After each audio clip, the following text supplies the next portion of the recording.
Everyone's birth reorgan. I'm here in this is my review for Bob Marley, One Love, the new film directed by Ronaldo Marcus Green and starring Kingsley Ben-Adir and Lashana Lynch in the lead roles. Now, as a fan of Bob Marley's music, I really love his music in general. I didn't really know a lot about his personal life, so watching this biopic was a very informative watch for me because it talks about his later stages in his career. It doesn't really talk about his come up as much as you want it to, but it's very interesting in the topics that it showcases. It talks about the civil unrest and the political unrest that was happening in Jamaica at the time.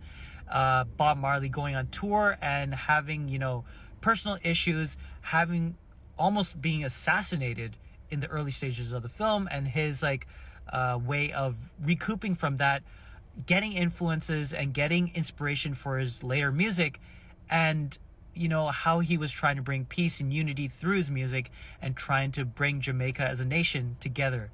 And that is pretty much the gist of the whole movie. If you were looking for a traditional biopic in terms of showcasing a person's life from point A to point B, maybe you'll be a little bit disappointed. And it is a little bit of those types of biopics where it's kind of like by the beat.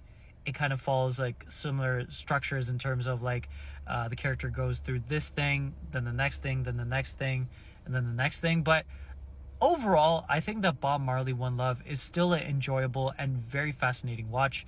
If you're a fan of reggae music, if you're a fan of Bob Marley, if you're a fan of that time period in terms of seeing how this one man changed the musical genre of reggae and trying to bring peace and unity through his messages, through his lyrics, and through his music, then you will really enjoy Bob Marley, One Love. I give it an 8 out of 10.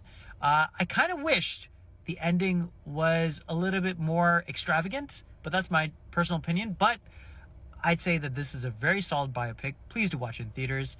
And once you've seen Bob Marley, One Love, let me know in the comments below your thoughts on the film.